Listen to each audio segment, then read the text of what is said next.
Doctor Mohammad ইউনূসের সঙ্গে কি করে ভারতের প্রধানমন্ত্রী নরেন্দ্র মোদী দ্বিপাক্ষিক বৈঠক করতে পারলেন এবং কেন কোনো ব্যবস্থা বা কোনো তীব্র প্রতিক্রিয়া জানানো হলো না যে ডক্টর মোহাম্মদ ইউনূস ভারতের উত্তর পূর্বাঞ্চলীয় রাজ্যগুলোকে যুক্ত করে বাংলাদেশ, নেপাল, ভুটান মিলিয়ে একটি চীনা অর্থনৈতিক অঞ্চল গড়ে তোলবার মতো প্রস্তাব চীনে বসে দিয়ে আসতে পারলেন। ভারত বাংলাদেশকে দেওয়া তার ট্রান্সশিপমেন্ট সুবিধা বাতিল করেছে। এই ট্রান্সশিপমেন্ট সুবিধার মাধ্যমে ভারতের স্থলপথ ব্যবহার করে বাংলাদেশের রপ্তানিকারকরা তৃতীয় যে কোনো দেশে তাদের পণ্য রপ্তানি করতে পারেন এবং ভারতের কোনো বন্দর দিয়ে ঢুকে আবার ভারতের সড়কপথ ব্যবহার করে ভারতেরই অন্য কোনো বন্দর কিংবা বিমানবন্দর দিয়ে পৃথিবীর যে কোনো দেশে পণ্য রপ্তানির সুবিধা এর মাধ্যমে বাংলাদেশের রপ্তানিকারকরা পেয়ে এসেছেন 2020 সাল থেকে। এর ফলে নেপাল, ভুটান, মিয়ানমারের মতো দেশে বাংলাদেশের পণ্য রপ্তানি তো সহজ হয়েছিল বটেই, এর পাশাপাশি বাংলাদেশের এমনকি তৈরি পোশাক যারা রপ্তানি করেন সেই তৈরি পোশাক শিল্প মালিকেরা আসলে ভারতের স্থলপথ ব্যবহার করে দিল্লি বিমানবন্দর সহ নানা সমুদ্র বন্দর এবং বিমানবন্দর ব্যবহার করে অন্য তৃতীয় দেশে তাদের পণ্য রপ্তানি করে আসছিলেন। কাজেই এই সুবিধা বাতিল হওয়ার ফলে বাংলাদেশের পণ্য রপ্তানিকারকদের খরচ এবং সময় দুইই বাড়বে। তাদেরকে বিকল্প পথ খুঁজে বের করতে হবে এখন তৃতীয় দেশে পণ্য পাঠানোর ক্ষেত্রে, এবং যে সময় এবং খরচ তার ফলে বাড়বে তাতে আসলে পণ্য মূল্য কি দাঁড়াবে সেটিও নতুন করে উদ্বেগের বিষয় হবে। ভারত তাৎক্ষণিকভাবে কার্যকর করে অকস্মাৎ এমন একটি সিদ্ধান্ত কেন নিল? ভারতের সংবাদ মাধ্যমগুলো তাদের বাণিজ্য বিশ্লেষক এবং কূটনৈতিক বিশ্লেষকদের বরাতে সরাসরি লিখছে যে ডক্টর মোহাম্মদ ইউনূস সাম্প্রতিক চীন সফরে গিয়ে ভারতের উত্তর পূর্বাঞ্চলকে ল্যান্ডলকড বা স্থলবেষ্টিত হিসেবে বর্ণনা করে এবং উত্তর পূর্বাঞ্চলীয় ওই রাজ্যগুলোর জন্য বাংলাদেশি সমুদ্রের একমাত্র অভিভাবক, কাজেই নেপাল, ভুটান, ভারতের সেভেন সিস্টার্স রাজ্য এবং বাংলাদেশকে মাথায় রেখে চীনের এখানে তার অর্থনীতির সম্প্রসারণ ঘটানো উচিত এমন আহ্বান জানানোকে ভারত ভালো চোখে দেখেনি এবং তার জবাব হিসেবেই ভারত এই ট্রান্সশিপমেন্ট সুবিধা বাতিল করেছে। ডক্টর মোহাম্মদ ইউনূস শুধুমাত্র চীনকে ভারতের সেভেন সিস্টার্স অঞ্চলকে ল্যান্ডলকড হিসেবে অভিহিত করে চীনকে এই অঞ্চলে তার অর্থনীতির সম্প্রসারণ করতে বলে ভারতকে একটা নিরাপত্তা ঝুঁকির মধ্যে ফেলেছেন তাই নয়, ডক্টর মোহাম্মদ ইউনূস তার এই সফরের যে যৌথ ঘোষণা সেখানে নিশ্চিত করে এসেছেন যে ভারতের যে চিকেন নেক বলে পরিচিত নিরাপত্তা ক্ষেত্রে খুবই স্পর্শকাতর অঞ্চল হিসেবে ভারতে যেই অঞ্চলটিকে মনে করা হয় তার শিলিগুড়ি করিডোর, অর্থাৎ ভারতের মূল ভূখণ্ডের সঙ্গে ভারতের সেভেন সিস্টার্স, ভারতের উত্তর পূর্বাঞ্চলীয় 7টি রাজ্য যে অপ্রশস্ত একটি পথের মাধ্যমে সংযুক্ত, তার খুব কাছে তিস্তা মহাপরিকল্পনা বাস্তবায়নের দায়িত্ব বাংলাদেশ এই সফরে চীনকে দিয়ে এসেছে। শুধু তাই নয়, বাংলাদেশ বলছে যে চিকেন নেকের খুব কাছে, শিলিগুড়ি করিডোরের খুব কাছে বাংলাদেশের লালমনিরহাটে একটি বিমান ঘাঁটি তৈরি করতে যাচ্ছে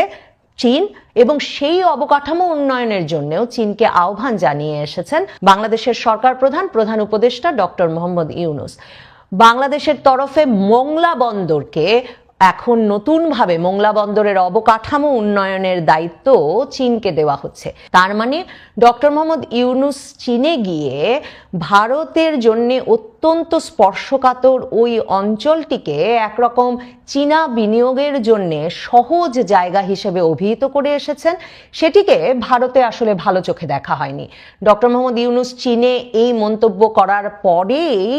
ভারতের উত্তর পূর্বাঞ্চলীয় রাজ্যের রাজনীতিবিদেরা, বিশেষ করে আসামের মুখ্যমন্ত্রী, তিনি সরাসরি কেন্দ্রীয় সরকারকে এর শক্ত জবাব দেওয়ার দাবি জানিয়েছিলেন। কিন্তু এরপর বিমস্টেক সম্মেলনে গিয়ে ভারতের রাজনীতিবিদদেরকে এবং কূটনৈতিকদেরকে বিস্মিত করে সাইডলাইনে দ্বিপাক্ষিক বৈঠক করেছেন প্রধানমন্ত্রী নরেন্দ্র মোদী ডক্টর মোহাম্মদ ইউনূসের সঙ্গে। এরপর থেকেই ভারতে আরো বেশি বিস্ময় এবং সমালোচনা বাড়ছিল যে এমন একটা পরিস্থিতিতে ডক্টর মোহাম্মদ ইউনূসের সঙ্গে কি করে ভারতের প্রধানমন্ত্রী নরেন্দ্র মোদী দ্বিপাক্ষিক বৈঠক করতে পারলেন এবং কেন কোনো ব্যবস্থা বা কোনো তীব্র প্রতিক্রিয়া জানানো হলো না যে ডক্টর মোহাম্মদ ইউনূস ভারতের উত্তর পূর্বাঞ্চলীয় রাজ্যগুলোকে যুক্ত করে বাংলাদেশ, নেপাল, ভুটান মিলিয়ে একটি চীনা অর্থনৈতিক অঞ্চল গড়ে তোলবার মতো প্রস্তাব চীনে বসে দিয়ে আসতে পারলেন। এই চাপের মুখেই ভারতের কেন্দ্রীয় সরকার এই সিদ্ধান্ত নিল যে 2020 সালে বাংলাদেশকে যে ট্রান্সশিপমেন্ট সুবিধা ভারত দিয়েছিল তা এখন থেকে তাৎক্ষণিকভাবে কার্যকর করে তুলে নেওয়া হবে। ভারত বলেছে যেসব পণ্য পরিবহনকারী ট্রাক বা কার্গো এরই মধ্যে ভারতের স্থলসীমান্তে ঢুকে গেছে সেগুলো বাংলাদেশে এখন ফিরে যেতে পারবে। তার মানে বাংলাদেশের পণ্য রপ্তানিকারকদের জন্য বিপদ শুরু হয়েছে আজকে থেকেই।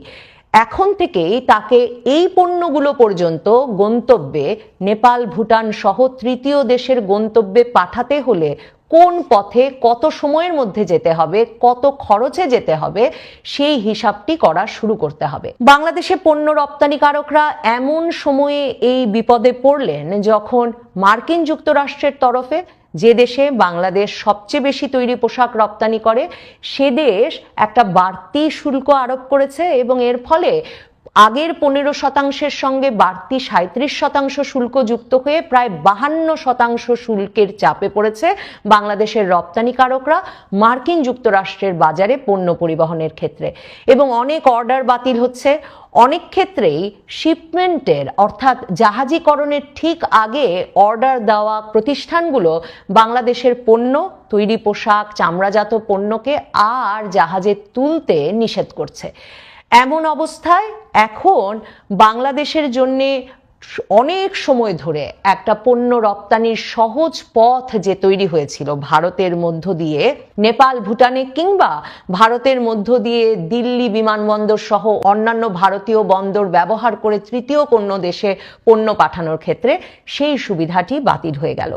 ভারতের পণ্য রপ্তানিকারকরা এই বিষয়টিকে স্বাগত জানিয়েছে, কারণ তাদের তরফ থেকে 2020 সাল থেকেই অভিযোগ ছিল যে ভারত তার স্থলপথ বাংলাদেশের পণ্য তৃতীয় দেশে রপ্তানির জন্য খুলে দেওয়ার পর থেকেই শুধু দিল্লি বিমানবন্দরেই অন্তত 10টি বাংলাদেশি কার্গো প্রতিদিন জড়ো হতো এবং এর ফলে তারা বলছিল যে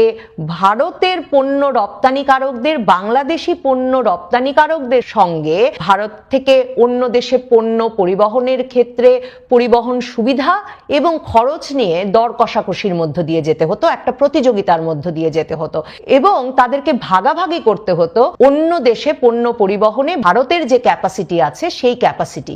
এখন ভারতের পণ্য রপ্তানিকারকরা বলছেন বাংলাদেশের কার্গো যেহেতু আর ভারতের বন্দরগুলো দিয়ে রপ্তানি হবে না, কাজেই ভারতের বন্দরে যেসব পণ্য রপ্তানির ক্যাপাসিটি আছে তার পুরোটি তারা ব্যবহার করতে পারবেন। বিশেষভাবে দিল্লি বিমানবন্দরের ক্ষেত্রে এটি তাদেরকে একটা বাড়তি সুবিধা দেবে। বাংলাদেশে একটা জনপ্রিয় ধারণা আছে যে শেখ হাসিনার আমলে ভারতকে যে পরিমাণ বাণিজ্যিক এবং পরিবহন সুবিধা দেওয়া হয়েছে, ভারত বাংলাদেশকে পাল্টা কোনো সুবিধা দেয়নি। ভারত বাংলাদেশকে দেওয়া একটা বড় সুবিধা হিসেবে দেখে এই ট্রান্সশিপমেন্টকে এবং 2020 সাল থেকেই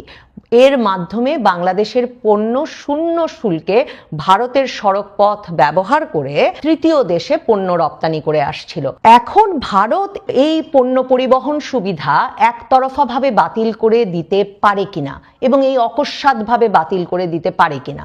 বিশ্ব বাণিজ্য সংস্থার সঙ্গে বৈশ্বিক যেসব চুক্তি আছে তার আওতায় আসলে ল্যান্ডলকড স্থলবেষ্টিত দেশগুলোর ক্ষেত্রে পণ্য পরিবহন সুবিধা একটা সহজতর অ্যাক্সেস পরিবহন সুবিধা তৈরি করা এক এক দেশের দায়িত্ব হিসেবে দেখা হয় এবং তার ফলে এখন নেপাল, ভুটানের মতো দেশগুলো বলতেই পারে যে তার সঙ্গে বাংলাদেশের সংযোগ এর ফলে বিচ্ছিন্ন হয়ে গেছে এবং বিশ্ব বাণিজ্য সংস্থা এই নিয়ে ভারতকে প্রশ্নের সম্মুখীন করতে পারে যে এই সুবিধা বাতিল করার মাধ্যমে ভারত আসলে বাংলাদেশের সঙ্গে স্থলবেষ্টিত নেপাল, ভুটানের সংযোগকে বিচ্ছিন্ন করে দিল। তবে নিশ্চিত নিশ্চিতভাবেই বিশ্ব বাণিজ্য সংস্থায় গিয়ে এই অভিযোগ তোলার পর বিশ্ব বাণিজ্য সংস্থা আবারও এই দেশগুলোর সঙ্গে আলোচনা বিচার আচার করে কতদিনে এই সমস্যার সমাধান করতে পারবে তা বলা অনিশ্চিত। এবং বাংলাদেশের সঙ্গে ভারতের সম্পর্ক যখন এ ধরনের তিক্ততায় পর্যবেসিত হয়েছে যে ভারত সরাসরি এ ধরনের বাণিজ্যিক শাস্তিমূলক ব্যবস্থা নেওয়ার প্রয়োজনীয়তা বোধ করেছে, তখন নিশ্চিতভাবেই বলা যায় যে এই মুহূর্তেই বাংলাদেশ সরকারের কোনো আবেদন বা আহ্বান শুনতে হয়তো ভারত সহজে সাড়া দেবে না। আমার মনে হয় ডক্টর মোহাম্মদ ইউনূসের সরকার কূটনৈতিক পর্যায়ে চীন ভারত সকলের স্বীকৃতি পেয়ে একটা দারুণ সময় কাটাচ্ছেন এমন যখন মনে হচ্ছিল, তখন এই ভারতের এই সিদ্ধান্ত তাকে বিব্রত করবে, বিপদে ফেলবে এবং বাংলাদেশের পণ্য রপ্তানিকারকরা এরই মধ্যে মার্কিন বাড়তি শুল্ক আরোপের ফলে যে চাপে ছিলেন তার সঙ্গে এই চাপ যুক্ত হয়ে তারা বাংলাদেশের সরকার প্রধানকে, প্রধান উপদেষ্টাকে, অন্তর্বর্তীকালীন সরকারকে কি প্রতিক্রিয়া দেখান তার জন্য আমাদের অপেক্ষা করতে হবে।